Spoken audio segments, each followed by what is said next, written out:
चलो ध्यान से देखो, ये जो फिगर है यह मासिक चक्र के दौरान होने वाले परिवर्तनों को दिखा रहा कि मासिक चक्र के दौरान कौन कौन से परिवर्तन होते हैं। ये फिगर नंबर 1, 2, 3, 4, ये चारों फिगर एक ही समय में कार्य करता है। सब चारों फिगर जो है एक ही दौर पर एक ही समय में कार्य करता है। इस चारों फिगर में ध्यान से इधर देखो, इतना इसको ध्यान से देखोगे तो समझ में आएगा ना, तो फिर कहोगे कि सर इधर फिर हो गया 19-20 समझ में नहीं आएगा। फिर बात एकदम गौर से समझोगे तभी समझ में आएगा कि क्या दिखा रहा है। 1 से लेके 28 दिन के बीच होने वाले मासिक चक्र के दौरान मादा के अंडाशय के अंदर, गर्भाशय के अंदर हार्मोन्स का प्रभाव और ये सभी घटनाओं एक साथ चलता है। 1 से लेके 14 और 14 से लेकर 28 दिन के बीच की बातें हम एक एक दिन के बारे में गिन गिन के पढ़ेंगे कि कौन सी घटनाओं को कब प्रेरित होता है, कौन सा कार्य कब किया जाता है। नीचे देखो, 1 से लेके 1, 2, 3, 4, 5, 6, 7, 8, 9, 10, 11, 12, 13 से लेकर कई तक चलता है 28 तक। यहाँ एक दिन से लेके 28 दिन के बीच मासिक चक्र के दौरान होने वाले परिवर्तनों को दिखाया जा रहा है। 4 फिगर के माध्यम से तुम लोग को बताया गया है। इसके अंतर्गत हम मासिक चक्र को 3 भागों में बांट के पढ़ेंगे। 3 भागों में, जिसमें सबसे पहला इसी के देखो मासिक चक्र या अतर्व चक्र या ऋतुस्राव चक्र या रज चक्र बहुत नाम से जाना जाता है। जिसमें से तुम लोग पढ़ा कि सबसे पहले किसी मादा का अगर मासिक चक्र की दौरान प्रथम बार मासिक चक्र की प्रक्रिया को किस नाम से जानते हैं? रजोदर्शन। तो रजोदर्शन ये प्रथम बार होता है। और ये अतर्व चक्र, ये जो पूरी प्रक्रिया अतर्व चक्र की है, ये 1 से लेकर 28 दिन के 3 भागों में बांट दिया गया है। सबसे पहला है 1 से लेकर यहाँ तक देखते हैं 5 दिन, जिसको हम लोग 1 से लेकर 5 दिन के बीच 3 से 5 दिन अतर्व अप्रवस्था कहलाता है। मेचुअल साइकिल या अतर्व प्रवस्था, इसे हम अतर्व प्रवस्था कहते हैं। 1 से लेकर 5 दिन के बीच होने वाली प्रवस्थाओं को अतर्व प्रवस्था, मेचुअल साइकिल्स के नाम से जानते हैं। इस प्रवस्था में क्या होता है कि बने हुए अंडाणु, जो अंडाणु विकसित होकर ग्राफीय पुटिका से बाहर आए थे, वो बिना निषेचन हुए अंडाणु मादा के शरीर से क्या हो जाते हैं, बाहर रक्त स्राव के दौरान बाहर चले जाते हैं। इससे क्वेश्चन कम से कम तो 30 क्वेश्चन ऑब्जेक्टिव बनेगा। इस फिगर से बता रहे हैं। अब 30 ऑब्जेक्टिव में से हम सब पूछेंगे, नहीं बताओगे तो मार के डंडा तोड़ देंगे। हाँ, मारते डंडा तोड़ देंगे। तो क्या ध्यान नहीं दे रहा है बच्चन प्रक्रिया को? फिर फिगर पूछेगा दोबारा कि सर फिगर क्या बता रहा है, ये फिगर समझ नहीं पाए। तो 1 से 5 3 अवस्थाएं हो गया। 1 से 5 दिन को हम बोलते हैं अतर्व चक्र। दूसरी अवस्था होता है पूटक प्रवस्था। पहला अतर्व प्रवस्था, दूसरा पूटक प्रवस्था, फॉलिकल फेज। पूटक प्रवस्था, प्रथम पूटक, द्वितीय पूटक, तृतीय पूटक, ग्राफीय पूटक, ये सभी पूटक प्रवस्था चलता है। दूसरा, पहला अतर्व प्रवस्था, दूसरा पूटक प्रवस्था, जिसके में हम फॉलिकल फेज के नाम से, फॉलिकल का मतलब ही होता है पूटक, फॉलिकल को ही बोलते हैं पूटक, तो फॉलिकल फेज। और तीसरा अवस्था होता है पीतक अवस्था, या इसे लुटियम फेज बोलते हैं। लुटियम फेज या पीतक अवस्था, यहाँ से शुरू हो जाता है लुटियम फेज, पीतक अवस्था, यहाँ तक है पूटक अवस्था। ये 1 से लेके 5 दिन तक प्रक्रिया को क्या बोलते हैं? अतर्व चक्र या मेचुअल साइकिल अतर्व चक्र की प्रक्रियाएं शुरू होता है। अब देखो, ये ध्यान से समझना है। ये जो पहला फिगर है, अभी सब कुछ खाली नाम से ध्यान से देखना है। जो पहला फिगर है, ये माता के गर्भाशय, ये मादा के गर्भाशय के सबसे अंदरूनी परत एंडोमेट्रियम का बना हुआ है। ये कौन सी परत है? एंडोमेट्रियम। कहीं एंडोमेट्रियम का परत मोटा है, कहीं पतला है, थिकनेस दिखाया गया, मोटी पतली मोटी पतली। ये अवस्था के अनुसार 1 से लेकर 28 दिन की अवस्था के अनुसार ये बदलती रहती है। कभी मोटा हो जाता है, कभी पतला हो जाता है, कभी ये टूट जाती है जिससे रक्त स्राव होता है। ये गर्भाशय के अंदर आए जाने वाला एंडोमेट्रियम का सबसे निचला, एनसीईआरटी का सबसे नीचे देखेंगे फिगर, तो सबसे नीचे में यह गर्भाशय का सबसे निचली स्तर है, सबसे अंदर वाला स्तर, अंतर स्तर एंडोमेट्रियम, जो 1 से लेकर 28 दिन के बीच इसमें कुछ परिवर्तन, ये सभी दिखा रहे हैं, ये सब सीरा और धमनी है। जो रक्त गया है ना, ये ब्लड के दिखाया हुआ गया है, कहीं पर ऊंचा, कहीं पर पतली हो गई, कहीं पर मोटी। अब ये वाला दिखा रहे हैं, ये जो फिगर है ये अंडाशय है। अंडाशय के अंदर होने वाले परिवर्तन, अंडाशय पड़े होंगे प्रथम पुटक, द्वितीय पुटक, तृतीय पुटक, ग्राफीय पुटक, ग्राफीय पुटक का फटना अंडोत्सर्ग, अंडोत्सर्ग के बाद है कार्पस हेमोरैजिकम, कार्पस लुटियम, कार्पस एल्बिगस। तो ये प्रवस्था है, किसका चित्र है? यह अंडाशय के अंदर हो रहा है परिवर्तन, ये गर्भाशय के अंदर हो रहा है परिवर्तन। इन दोनों को नियंत्रित करने वाला क्या होता है? हार्मोन्स। ये दोनों को नियंत्रित कौन करेगा? हार्मोन। बिना हार्मोन के प्रभाव से ये सब कार्य नहीं होगा। समझना कि कौन सा हार्मोन क्या क्या कार्य करता है। अब देखो, सबसे पहला ऊपर में जो है यह 2 हार्मोन को दिखा रहा है। पहला हार्मोन एफएसएच, दूसरा हार्मोन है एफएसएच और एलएच हार्मोन। और ये बीच वाला जो हमरा दिखा रहा है इसमें एस्ट्रोजन और प्रोजेस्टेरोन, ये 2 हार्मोन्स है। अब दोनों के बारे में पहले समझना कि ये स्रावित कहाँ से होता है। सबसे पहला एफएस और एलएच के बारे में समझना है।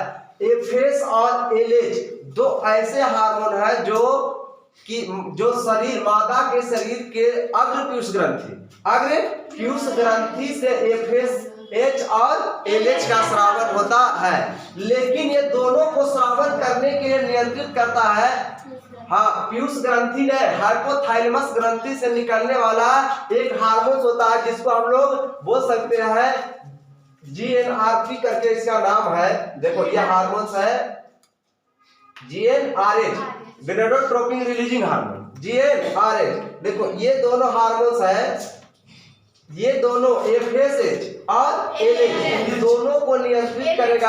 हाँ, ये दोनों अग्रपीयूष ग्रंथि से एलएच एफएसएच दोनों हार्मोन मादा और नर दोनों के लिए है। एफएसएच और एलएच ये दोनों के दोनों कहीं न कहीं अंडाणु और शुक्राणु को बनने के लिए प्रेरित करता है, अंडाणु और शुक्राणु को बनने के लिए प्रेरित करता है। एस्ट्रोजन, प्रोजेस्टेरोन, टेस्टोस्टेरोन ये हार्मोन बटा हुआ है नर और मादा में अलग अलग। लेकिन एफएसएच, एलएच ये दोनों हार्मोन मादा के द्वारा स्रावित किया जाता है। मादा की कौन सी ग्रंथि से? अग्रपीयूष ग्रंथि। और अग्रपीयूष ग्रंथि को नियंत्रित करने का काम करता है मानव मस्तिष्क का हाइपोथैलेमस ग्रंथि से निकलने वाला GnRH, gonadotropin releasing hormone, gonadotropin releasing hormone समझना है। गोनेडो, अब पहले क्या है कि गोनेडोट्रोपिन रिलीजिंग हार्मोन एक समझो कि एक मालिक है, इसका कहना है एलएच और एफएसएच 2 भाग है, एलएच और एफएसएच। एलएच और एफएसएच जो है ये दोनों को नियंत्रित करके कौन रखा हुआ है? ये दोनों नियंत्रित है, दोनों को नियंत्रित करता है जीएनआरएच जो है कब एलएच को छोड़ेगा, कब एफएस को छोड़ेगा, एफएसएच को, ये उसके पास निर्धारित है। किसके पास? GnRH, gonadotropin releasing hormone. और ये निकलता कहाँ से है? नहीं, ये हाइपोथैलेमस ग्रंथि से निकलता है। मानव मस्तिष्क के हाइपोथैलेमस ग्रंथि से निकलने वाला जीएनआरएच जो हार्मोन है ये दोनों को नियंत्रित करता है, एलएच और एफएसएच को।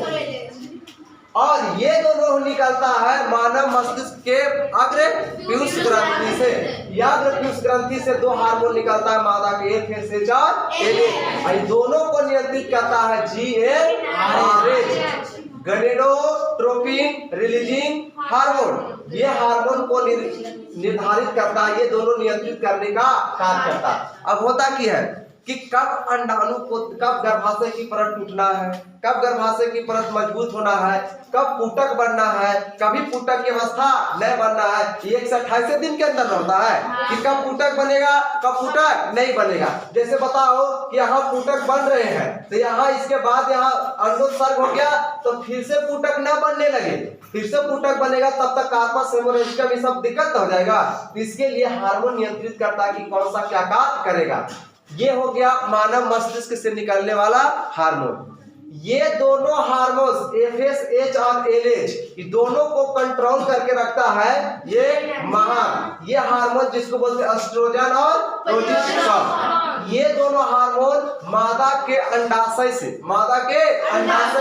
जो पुटक बन रहा है, ये पुटक से निकलता है। मादा के अंडाशय से निकलने वाला हार्मोन है एस्ट्रोजन और प्रोजेस्टेरोन। इसीलिए यह हार्मोन बदलता है, नर में अलग और मादा में अलग, जबकि वो दोनों हार्मोन्स मादा में भी और नर में दोनों में FSH और LH स्रावित होता है।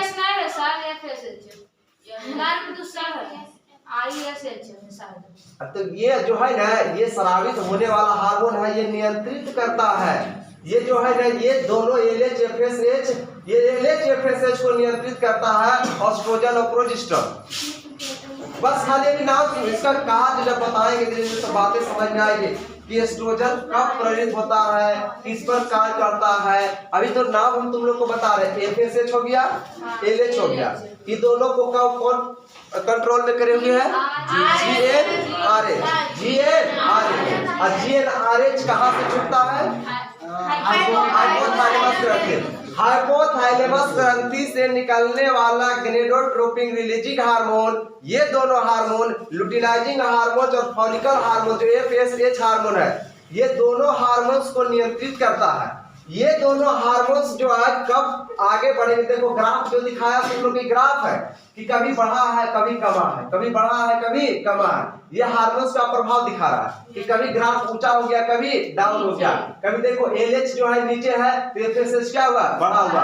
अब देखो यहाँ पर LH बढ़ गया, LH बढ़ा हुआ, FSH घटा हुआ। तो ये बढ़ना घटना ये दोनों निर्धारित कार्य के लिए हो रहा है। तो आगे पता चलेगा कि कौन कार्य के लिए कौन बढ़ रहा है कौन घट रहा है। दोनों ये सब नियंत्रित तब हो रहा है। FSH और LH का बढ़ना घटना ये एस्ट्रोजन और प्रोजेस्टेरोन पर निर्धारण है।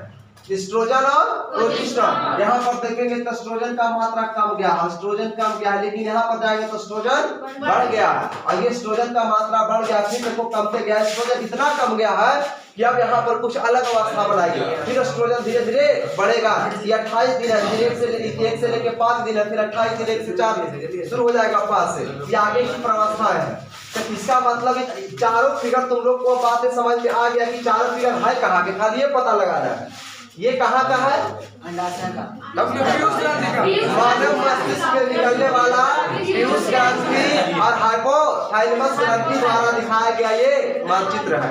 ये क्या है, अंडाशय का। ये क्या है, ये अंडाशय के अंदर निकलने वाला हार्मोन, ये अंडाशय से निकलने वाला हार्मोन जो पुटक से निकलता है। पुटक से निकलने वाला एस्ट्रोजन और प्रोजेस्टेरोन, ये दोनों हार्मोन अंडाशय से ही निकलता है। और ये वाला बात चारों समझ गया, ये चारों चित्र किसका है, गर्भाशय, ये अंडाशय से निकलने वाला हार्मोन, ये है अंडाशय और ये है मानव के पीयूष ग्रंथि से निकलने वाला हार्मोन। अब तुम सोचो कि मानव के पीयूष ग्रंथि FSH LH मानव के मस्तिष्क से निकल रहा है, लेकिन कार्य किस पर कर रहा है, आखिर वहां तक पहुंचता कैसे, यहाँ तक पहुंचता कैसे, तो इसके लिए जैसे दवा यहाँ लेते हैं, गोली मुंह में खाते हैं, इलाज कहीं ना कहीं होता है, जख्म कहीं ना सही हो जाता है, तो कौन नियंत्रित करता है, सीधा धमनी से जाने वाले रक्त, हमारे रक्त परिसंचरण के दौरान जितना हार्मोन्स निकलता है सब हार्मोन्स को कौन आगे पहुंचाता है, सीधा धमनी, मतलब रक्त बोलेंगे। रक्त के सहारे सभी हार्मोन्स हमारे शरीर तक पहुंचाया जाता है।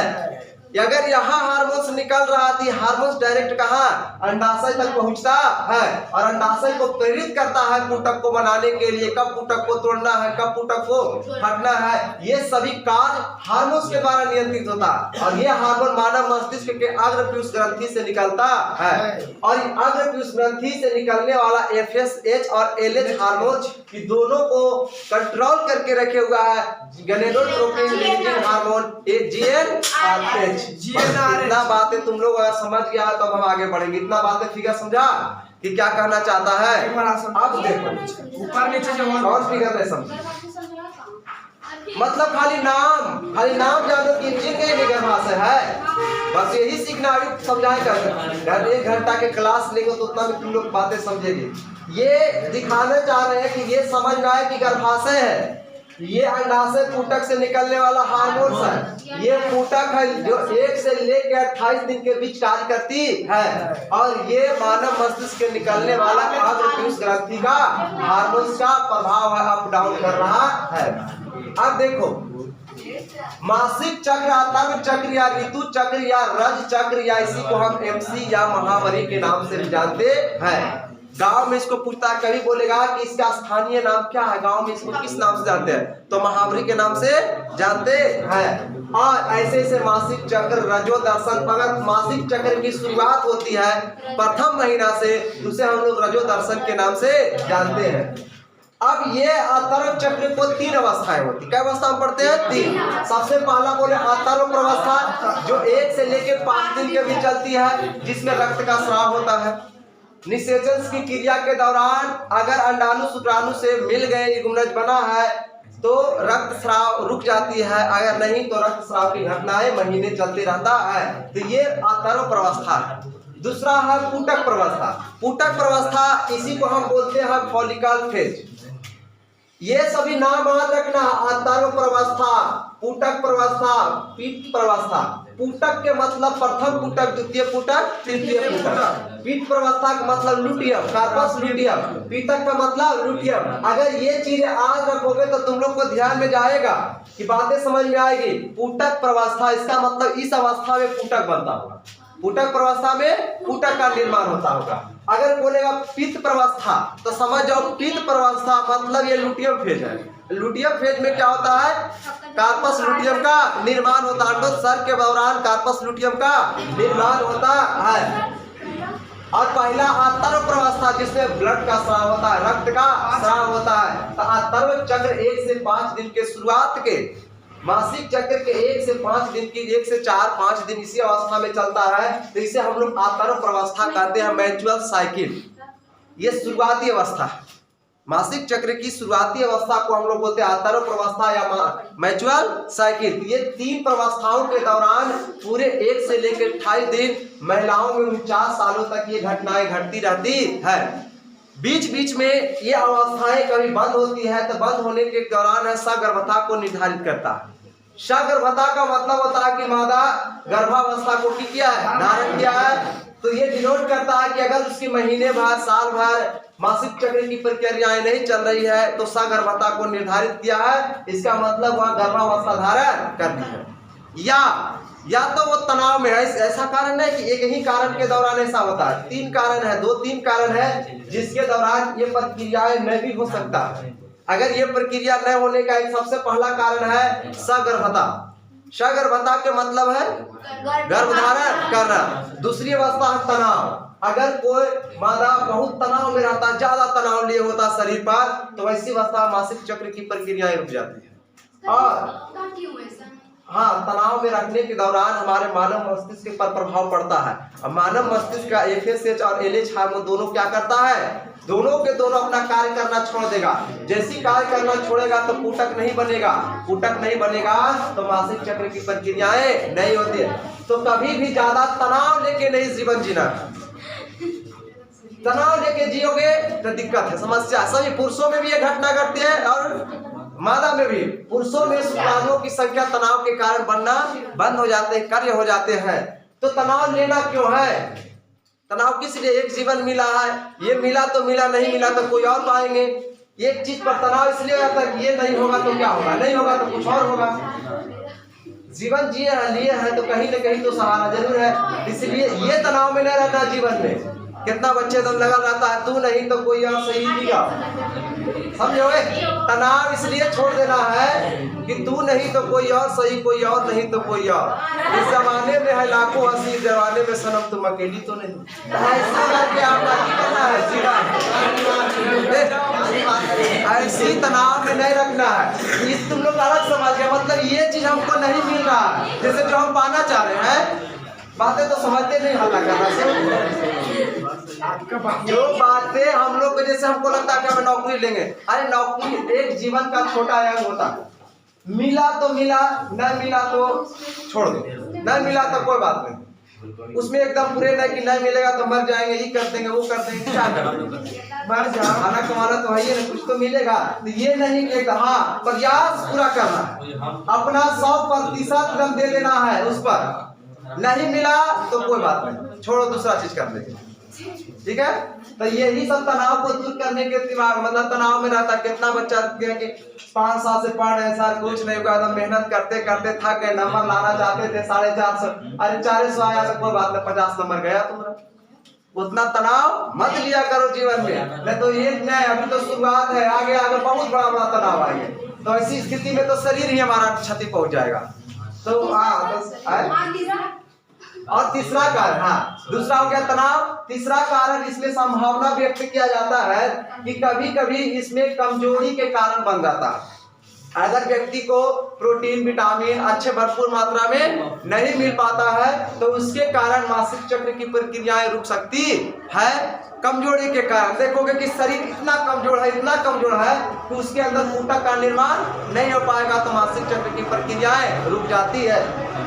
तो अगर कोई बोल दे मासिक चक्र की प्रक्रियाएं नहीं हो रही है, इसका मतलब सगर्भता है, ये 100% सही नहीं है। 100% नहीं कह सकते कि सगर्भता कोई निर्धारित करता। हाँ माना जाता 80% मान लिया जाता है कि मासिक चक्र नहीं हो रहा है, इसका मतलब सगर्भता होगा। लेकिन इसके लिए बहुत सारे मेडिकल दवाएं हैं जिससे हम इलाज कर पता कर सकते हैं कि सगर्भता है कि नहीं। ब्लड कम होना, देखो मादा में ब्लड कम होना जायज सी बात है। मासिक चक्र की प्रक्रिया होती है तो ब्लड कम होगा ही होगा, इसके लिए कोई शक नहीं है। लेकिन इस ब्लड के हमारे शरीर में बनाते रहना है, इसके लिए हरी सब्जियां खाते रहना है, इस ब्लड बनते रहता है। ब्लड ऐसी बात नहीं, ब्लड एक ऐसी कोशिकाएं है, आरबीसी की कोशिका का ब्लड है, ये बनती है, बहुत जल्द बनती है, ये बहुत जल्द बनती है। जैसे हमारे शरीर में शुक्राणु नर्व बनते हैं, एक दिन में कम से कम 3 मिलियन बनते हैं, तो उसी तरह आरबीसी की बनती रहती है। 1 से 5 दिन का मृत्यु कितना होता है? आरबीसी का कब है? आरबीसी कितने दिन तक डेथ करते हैं? इसका जीवन काल 1 से 5 दिन है। अगर तुम्हारे अंदर ब्लड बनल भी है तो 1 से 5 दिन तक वो जिंदा है, उसके बाद वो डेथ कर जाते हैं, फिर नया आरबीसी तैयार होता है। तो आरबीसी बनते रहेंगे, लेकिन उसके लिए पौष्टिक आहार देते रहेंगे, पालक सब्जियां, ये सब जो है हरी पत्तेदार सब्जियां खाएंगे तो समस्या ये सब नहीं होगा। ये सब बहुत कॉमन बात है, लेकिन हाँ थोड़ा सा शरीर पर ध्यान देना है। अब ये दोनों बातें, 3 बातें के दौरान मासिक चक्र की प्रक्रियाएं रुक सकती है। अब आगे आओ, इसके फिगर के बाद देखना है। अब देखो हाइपोथैलेमस ग्रंथि से जीएनआरएच हार्मोन निकलता है। जीएनआरएच है गोनेडोट्रोपिन रिलीजिंग हार्मोन। ये हार्मोन जो है ये 2 आग्रपीयूष ग्रंथि पर कार्य करता है। किस पर कार्य करता है? आग्रपीयूष ग्रंथि को उत्तेजित करती कि आप अपना कार्य कीजिए, हम अपना कार्य कर दिए। जीएनआरएच अपना कार्य करेगा तो आग्रपीयूष ग्रंथि पर, और आग्रपीयूष ग्रंथि 2 हार्मोन छोड़ेगा, एलएच और FSH, follicle stimulation hormone, LH luteinizing hormone, ये दोनों हार्मोन छोड़ता है। अब ये दोनों हार्मोन आग्रपीयूष ग्रंथि से निकलता है, जबकि एस्ट्रोजन और प्रोजेस्टेरोन ऊतक के द्वारा छोड़ा जाता है। अब ये ऊतक के द्वारा छोड़ा गया हार्मोन्स की बातें समझना है कि कहता क्या है। ये फिगर तुम लोग को कंप्लीट हुआ। अब हम लोग इसकी प्रक्रिया समझेंगे कि बातें क्या पूछना। आरबीसी का जीवन काल 1 से 5 होता है सर, तो कितना होता है? 100 से, अच्छा डब्ल्यूबीसी का जीवन काल 1 से 5 दिन होता है ना। डब्ल्यू 100 से 120 दिन बोल रहा था, 100 से 120 100 से 100 नहीं 100 से 120 दिन डब्ल्यूबीसी आरबीसी का जीवन काल नहीं, हम डब्ल्यूबीसी को बोल दिए। डब्ल्यूबीसी प्रतिरोधक 1 से 5 दिन डब्ल्यूबीसी का। तो बोलना चाहिए तुम लोग को, हमारा ध्यान से नहीं 100 से 120 दिन आरबीसी का जीवन का रेड ब्लड सेल्स का होता, लेकिन फिर भी ब्लड हमारे शरीर में हमेशा बढ़ते रहते हैं। 120 दिन के मतलब 3 महीना के बाद ब्लड डेड हो जाता है, उसके बाद फिर नया ब्लड बनते हैं शरीर में। चलो अब यहाँ से ध्यान से समझो, एक अब फिगर समझना है और हार्मोन्स का प्रभाव समझना। अगर ध्यान से, अगर एस्ट्रोजन अधिक होगा, ध्यान से समझो, यही हार्मोन समझना, यही थोड़ा सा डिफिकल्ट है, इसको समझ गए हल्ला, यहाँ पर समझ गया ये दोनों, तो समझो कि पूरी प्रक्रिया तुम लोग समझ गया। नहीं समझ में आएगा तो कंफ्यूज हो जाओगे, एक शुरुआत में कंफ्यूजन में नहीं जा रहा है। एस्ट्रोजन की मात्रा, एस्ट्रोजन की मात्रा को अप करना है या बढ़ जाता है। एस्ट्रोजन की मात्रा बढ़ जाने से एलएच की मात्रा बढ़ जाएगा। एस्ट्रोजन अधिक तो एलएच की मात्रा अधिक, यहाँ एलएच चलता है। एस्ट्रोजन कम तो एलएच कम। एस्ट्रोजन की मात्रा अधिक होगा, एस्ट्रोजन की मात्रा अधिक, देखो एस्ट्रोजन जा रहा, एस्ट्रोजन जा रहा, एस्ट्रोजन की मात्रा अधिक तो एलएच की मात्रा अधिक, एलएच की मात्रा अधिक। एस्ट्रोजन बढ़ेगा तो एलएच बढ़ेगा, एस्ट्रोजन की मात्रा अधिक होगा तो एलएच की मात्रा अधिक। एस्ट्रोजन की मात्रा कम तो एलएच की मात्रा कम। अगर एस्ट्रोजन की मात्रा, देखो एस्ट्रोजन कम कर रहा है, इसका मतलब ये निर्धारित करना चाह रहा है कि एस्ट्रोजन कम हो रहा है तो एलएच की मात्रा को क्या कर रहा है, कम कर रहा है। और उसी समय एफएसएच, इसको एफएसएच जो है फॉलिकल, फॉलिकल के मतलब तुम लोग क्या बोल रहे थे, फॉलिकल मतलब, फॉलिकल फेज में क्या होता है, पुटक प्रवर्तन। फॉलिकल का मतलब ही होता है पुटक, फॉलिकल के मतलब पुटक, इसीलिए एफएसएच तो नाम ही निर्धारित करता है। एफएसएच, एफ का मतलब होता है फॉलिकल, एफ के मतलब फॉलिकल, इसका मतलब एफएसएच जहां बढ़ा हुआ है कि घटा हुआ है, एफएसएच यहाँ पर क्या है, बढ़ा हुआ। अब एफएसएच का बढ़ जाना तुमको क्या निर्धारित करना चाह रहा है, एफएसएच बढ़ेगा, फॉलिकल बढ़ रहा है, इसका मतलब निर्धारित करना चाह रहा है कि पुटक क्या हो, बनना शुरू हो। एफएसएच ही पुटक बनने के लिए प्रेरित करता है कि एफएसएच का काम है कि पुटक क्या करना है, बनना है। एलएच जो हमारा कार्य है, एलएच का कार्य देखो, एलएच जहाँ डप हो रहा है, एलएच डाउन हो रहा है, एलएच यहाँ पर क्यों हुआ, डाउन हुआ, एलएच डाउन हुआ है, इसका मतलब यहाँ जो है ये एस्ट्रोजन का जो हार्मोन्स है ये भी यहाँ से देखो डाउन हुआ। तो ये निर्धारित कर रहा है कि जो पुटक बना हुआ था वह पुटक जो है अब निषेचन नहीं हो पाया है, तो वह ब्लड का रूप ले, ब्लड ये 1 से लेके 5 दिन, यहाँ से चल रहा है 5, 6 से 7 दिन, 1 से 5 दिन की प्रक्रिया अगले महीने के शुरू हो जाता है। 1 से 5 दिन की प्रक्रिया में एलएच बढ़ता है कि एलएच घटता है, एलएच बढ़ जाता है कि एलएच घट जाता है, 1 से 5 दिन, 1 से 5 दिन में, हाँ 1 से 5वें दिन तक एलएच क्या हो जाता है, घटता, एलएच घटता, एलएच का घट जाना, देखो एलएच क्या हो रहा, घट रहा। जैसे ही एलएच यहाँ से ऊंचा हुआ जी 14वें दिन देखेंगे तो ज्यादा ऊपर हो गया, और जैसे धीरे धीरे आएंगे तो नीचे होते जा रहा। 1 से 4 दिन के बीच रास्ता पता चलता है कि एलएच घट रहा है, इसका मतलब है जो अंडाणु है, ये पुटक बना हुआ है, ये पुटक अब क्या होगा, ये व्यर्थ पुटक है, जो अंडाणु निकल गया है व्यर्थ पुटक है, जिसे रक्त के द्वारा शरीर से बाहर होना है। तो उसी समय एलएच यह निर्धारित कर रहा है नीचे जाकर कि अब जो है यह ब्लड का रूप लेगा, कार्पस लुटियम जो अवस्था है ये ब्लड का रूप लेगा और शरीर से बाहर आएगा। जबकि एफएसएच का काम है पुटक को बनाना। अब देखो पुटक बनेगा, अब यहाँ पर देख रहे हैं एस्ट्रोजन जो हार्मोन है, ये एस्ट्रोजन हार्मोन क्या हो रहा है, कम है। एस्ट्रोजन हार्मोन क्या है, एस्ट्रोजन कम है ना, हाँ एस्ट्रोजन नीचे है, एस्ट्रोजन कम है तो यहाँ पर एलएच कम है, एस्ट्रोजन कम है तो एलएच कम है। और ये देखो एलएच कौन छोड़ रहा है, अग्रपुष्प ग्रंथि एलएच को छोड़ा। जैसे एलएच छूटेगा तो यहाँ से समझना है कि पहले इस प्रकार के एस्ट्रोजन हार्मोन जैसी कमेगा, मानव शरीर में एस्ट्रोजन का हार्मोन कमेगा, जैसी कमेगा तो मानव मस्तिष्क से एलएच की मात्रा भी क्या हो जाएगा, कम जाएगा। एलएच की मात्रा, एस्ट्रोजन की मात्रा कमेगा तो ये निर्धारित कर रहा है कि मतलब कि पुटक बनना नहीं है, पुटक बनना ही नहीं है, पुटक का विकास नहीं होगा। लेकिन जैसे ही देखेंगे कि एस्ट्रोजन कम रहा है, अब एफएसएच क्या है, बढ़ा, ऑटोमेटिक है कि एस्ट्रोजन कमेगा तो एलएच बढ़ेगा कि एफएसएच बढ़ेगा? एलएच क्या होगा? एलएच कमा एफएसएच बढ़ा, एफएसएच बढ़ा तो एफएसएच अग्रसित करता है कि अब पुटक बनाइए। अब पुटक बनना शुरू होगा तो 1 से लेकर 5 से लेकर 6ठा 7वां 8वां 9वां 10वां 11 12 ये सभी जो एफएसएच है यहाँ से पुटक बनना क्यों हो गया शुरू, और ये पुटक बनना शुरू हुआ। अब ये पुटक बनना शुरू हुआ, धीरे धीरे पुटक जो है वो परिपक्व हो रहे हैं और एकाएक यहाँ 14वां दिन जाके देखो एलएच बढ़ गया। एलएच क्या हो गया? बढ़ गया। इसका मतलब एस्ट्रोजन बढ़ा हुआ कि घटा हुआ? बढ़ा हुआ। एस्ट्रोजन बढ़ के यह बताना चाहता है कि अब यह पुटक को फटना, पुटक टूटेगा एलएच हार्मोन से।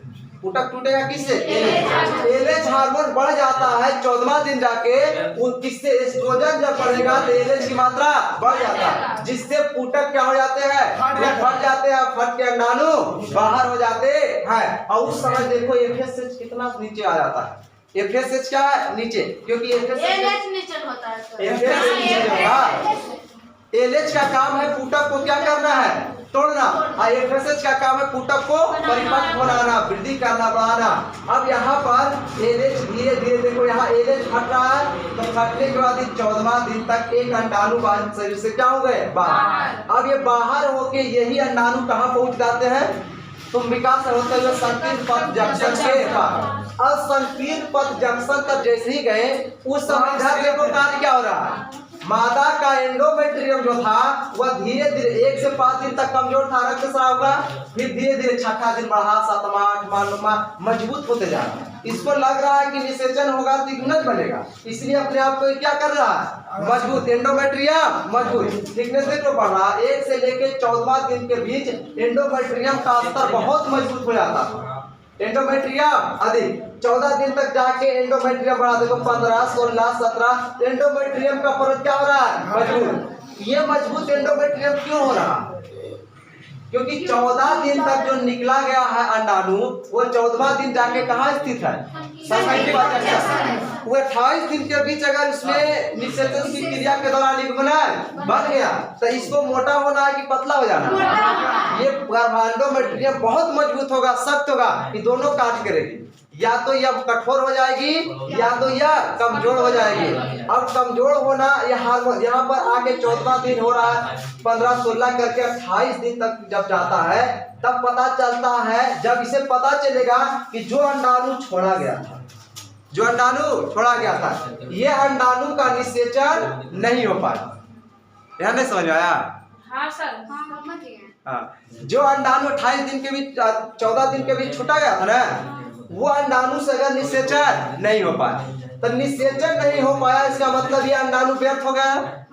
ये अंडाणु व्यर्थ हो गया, तब ये 28 दिन के बाद 1 2 3 4 5 5वां दिन तक क्या होगा? एलएच की मात्रा क्या हो जाता है? एलएच की मात्रा देखो, एलएच की मात्रा धीरे धीरे क्या हो रहा है? हाँ, तो एलएच की मात्रा एकाएक यहाँ पर कमने लगता है और एस्ट्रोजन यहाँ पर प्रोजेस्टेरोन यहाँ लेवल बढ़ा हुआ है। प्रोजेस्टेरोन लेवल क्या हो रहा है? घट रहा है। प्रोजेस्टेरोन लेवल इतना कम जाता है, इतना कम जाता प्रोजेस्टेरोन का लेवल कि 1 से लेकर 5 दिन तक ये पता चल जाता है कि यह अंडाणु निषेचित नहीं है। तब गर्भाशय की परत देखो धीरे धीरे धीरे धीरे यहाँ तक आते आते टूट जाता है। 1 से 5 दिन के बीच गर्भाशय का एंडोमेट्रियम टूट जाता है और टूटने के बाद यह रक्त बन जाता है और इसी रक्त के सहारे अंडाणु शरीर से बाहर चले आते हैं। तो ये प्रक्रिया में अंडाणु जब निषेचन नहीं हुआ तब, अगर जब निषेचन की क्रिया हो गया तो कंडीशन दूसरा अप्लाई होगा। एक होता है निषेचन होने के बाद, एक होता है निषेचन न होने के। निषेचन नहीं होगा तो ये क्रिया होगा 1 से 5 दिन। अगर निषेचन हो गया तब क्या होता है कि 1 से 5 दिन के बीच रक्त का स्राव नहीं होता है, रुक जाता है। मासिक चक्र क्या हो जाएंगे? रुक जाएंगे। और मासिक चक्र 1 से 5 दिन के बीच रुक गया तो यही निर्धारित करता है सगर्भता को। यही डिनोट क्या करता है? सगर्भता को, कि माता के अंदर अब जो है गर्भावस्था धारण कर लिया गया है, वह सगर्भता निर्धारित कर दिया जाता है और पता चलता है एंडोमेट्रियम टूटेगा ही नहीं, एंडोमेट्रियम मजबूत हो जाता है। मतलब कि 14 दिन से पहले निषेचन नहीं होता है, बात नहीं हो सकता है ऊतक नहीं 14वां दिन में अंडाणु बाहर। हाँ, तो 14वें दिन के अंडाणु एक परिपक्व अंडाणु बाहर आते हैं, एक अच्छा फेज माना जाता है, एक अच्छी अवस्था माना जाता है। सगर्भता करने की एक अच्छी अवस्था। देखो 1 से 5 दिन के बीच तो रक्तस्राव होता है, लेकिन 8वां 9वां 10वां 12 13 ये अवस्थाएं ठीक है। 9 से लेकर ये सभी अवस्थाएं माना जाता है सुरक्षित अवस्था सगर्भता के लिए। तो निषेचन ये क्रिया के दौरान इस समय गर्भावस्था धारण करने की संभावनाएं, देखो अगर तुमसे डायरेक्ट पूछ लिया जाए तो सबसे अच्छा 100% सगर्भता निर्धारित करने का फेज है 14वां से लेकर आगे वाला समय। इससे पहले भी होता है, ऊतक बाहर आते। देखो ये तो पढ़ने की किताब में बातें दे दिया, लेकिन माता के शरीर में 2 दिन 4 दिन आगे पीछे घटनाएं घटती रहती है। ये यहाँ दिया है जो सबके लिए औसत मात्रा बताता है, लेकिन ये घर होते रहता है, 2 दिन 4 दिन आगे पीछे हो जाता है। इससे घबराने वाली बात नहीं है। तो निषेचन की क्रिया 14 दिन से पहले भी संभव है, लेकिन 14वां दिन सगर्भता होने की 100% ग्रांटेड माना जाता है कि एक अच्छे निषेचन क्रिया के दौरान 14 दिन के बाद ही हो सकता है। और 28 दिन के बाद वही अंडाणु निषेचित न होते तो डेथ हो जाता है उनके। वह अंडाणु संकीर्ण पथ पर क्या होते हैं, डेथ हो जाते हैं। और 1 से 5 दिन के दौरान बिना निषेचित अंडाणु फिर से एस्ट्रोजन की मात्रा कमेगा। एस्ट्रोजन यहाँ देखो, यहाँ से ये जो फिगर दिखा रहे हैं ना, ये दूसरा फेज से दिखाया जा रहा है। 1 से 5 दिन की पाल दिया गया, 1 से 5 दिन की फेज नहीं है, ये 5 से 6वां 7वां 8वां 9वां दिन के फेज है ये दोनों। लेकिन 1 से 5 दिन की फेज फिर अगले महीना का शुरू होता है। प्रथमा महीना का 1 से 5 दिन, अगले महीना के 1 से 5 दिन के रक्तस्राव चलता है। यहाँ से देखो 1 से 5 शुरू होगा, फिर से 6 7 8 दिन 14वां दिन एक अंडाणु बाहर आएंगे और वह अंडाणु के दौरान फिर से क्रियाएं होगी। एंडोमेट्रियम धीरे धीरे मजबूत कब से होने लगता है, 1 से 5 दिन के बाद, 6वां 7वां दिन के बाद एंडोमेट्रियम मजबूत होने लगता है। और ये हमेशा महीना में हर एक महीना परत बनता है। एंडोमेट्रियम का परत हर एक महीना बनता है, हर एक महीना बिना निषेचित होने के कारण यह ब्लड के द्वारा उनके बाहर निकलता है। इसीलिए माता के शरीर में आरबीसी की क्या हो जाती है, कमी हो जाती है। और आरबीसी की कमी हो जाता है, ब्लड की क्या हो जाती है, कमी। अगर कोई माता गर्भावस्था धारण किया हुआ है, प्रसव के दौरान पूछा जाता है तो देखा जाता है माता के ब्लड 800 ग्राम 900 ग्राम कभी कभी 700 ग्राम भी हो सकता है। अगर उसकी अच्छी से देखभाल नहीं किया जाएगा तो शुरुआत से ही तो ब्लड का स्राव होते रहता है, तो शरीर में ब्लड की कमी होते ही रहता है। तो ब्लड की पूर्ति करने के लिए बहुत सारे पौष्टिक आहार लिया जाता है। और जब गर्भावस्था धारण कर लेते हैं तो उस समय माता के शरीर के कुछ पौष्टिक आहार शिशु में चला जाता है, गर्भानाल के द्वारा, अपरा के द्वारा उसके भोजन पहुंचता है, जिसके कारण उसके अंदर शरीर में कमजोरी हो जाता है। उस समय भी ध्यान से गर्भावस्था के दौरान भी करना है।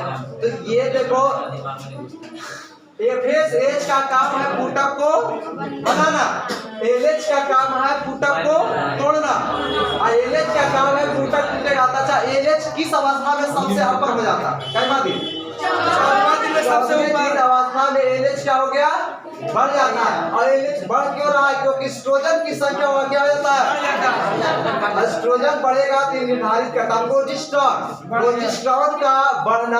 यहाँ देखो प्रोजेस्टेरॉन धीरे धीरे कितना कम है, क्योंकि प्रोजेस्टेरॉन का काम है जब ऊतक बन रहा है, जब ऊतक बन रहा है तब ऊतक बनने वक्त प्रोजेस्टेरॉन जहाँ बढ़ेगा, प्रोजेस्टेरॉन बढ़ेगा तो ऊतक टूट जाएगा। इसीलिए प्रोजेस्टेरॉन नियत रहता है। प्रोजेस्टेरॉन का काम है कि अभी आप समतल चले, क्योंकि ऊतक विकास कर रहा है 1 2 प्रथम द्वितीय तृतीय ग्राफीय ऊतक तक। लेकिन जैसे 1 से 5वां दिन तक देखेंगे कि 1 से 5 दिन के बीच प्रोजेस्टेरॉन का यहाँ से देखो ये 14वां 15वां दिन प्रोजेस्टेरॉन जो है ये एक अपर लेवल में चल गया है, ये अपर लेवल में चल गया है। इसका मतलब यहाँ ऊतक नहीं बन रहे हैं, 14 दिन तक फूटक बनता है, 14 दिन के बाद फूटक नहीं बनते हैं। तो प्रोजेस्टेरॉन निर्धारित करता, प्रोजेस्टेरॉन कहता है कि फूटक नहीं बनना चाहिए, क्योंकि फूटक से बना हुआ अंडाणु तो बाहर आ गए, और गलती से फिर फूटक बनने लगेगी तो कितना अंडाणु आ रहेगा फ्लेकोन ट्यूब के पास। इसलिए प्रोजेस्टेरॉन का काम है कि फूटक बनने से क्या करना है, रोकना। तो प्रोजेस्टेरॉन कब रोकेगा, जब ये जो एस्ट्रोजन हार्मोन है ये कमेगा और प्रोजेस्टेरॉन बढ़ेगा, तब न फूटक रुकेगा। तो प्रोजेस्टेरॉन का काम है फूटक बनने से रोक देना। अब देखो यहाँ फूटक बन रहा है, यही प्रवस्था फूटक को बनने से रोक रहा है, क्योंकि ये सब लुटियम अवस्था है। और ल्यूटियम फेज चल रहा है, जब ऊतक अवस्थाएं चल रही है। फॉलिकल फेज ये पित्तक अवस्था, जिसमें ल्यूटियम अवस्था में प्रोजेस्टेरोन बढ़ जाता है, एस्ट्रोजन का बढ़ता है, 14वें दिन एस्ट्रोजन बढ़ जाता है, जिससे एलएच बढ़ जाता है। और प्रोजेस्टेरोन का मात्रा कब बढ़ जाता है? जब ल्यूटियम की अवस्था आ जाता है तब। इस समय ऊतक बनेगा नहीं। ये सभी क्वेश्चन यहाँ से एकदम खूब भर भर के पूछता है परीक्षा में, घुमा घुमा के क्वेश्चन पूछेगा, कब एलएच बढ़ेगा, कब एफएसएच बढ़ेगा, एफएसएच कहाँ से निकलता है, जीएनआरएच हार्मोन का स्रावन कहाँ से होता है, अग्रपिश ग्रंथि से निकलने वाला हार्मोन का नाम बताइए, एंडोमेट्रियम कब ज्यादा मोटा हो जाएगा, एंडोमेट्रियम की परत कब टूट जाए, एंडोमेट्रियम की परत में होने वाला थिकनेस की मोटाई कब क्या होता है, 1 से 5 दिन की अवस्था क्या कहलाता है। ये सभी चीजें एकदम खूब पूछते रहता है यहाँ से। समझ में आया ये बातें? मुस्कान मारते हो, मुस्कान तो कुछ बोल रही है नहीं, इतना गुस्सा कर रही है कि जी सर देख नहीं रहे, समझ में तो नहीं आ रहा है। नहीं समझ में आया? मामला सब गड़बड़ा दिया, अब तुम लोग को फिर से समझाना पड़ेगा।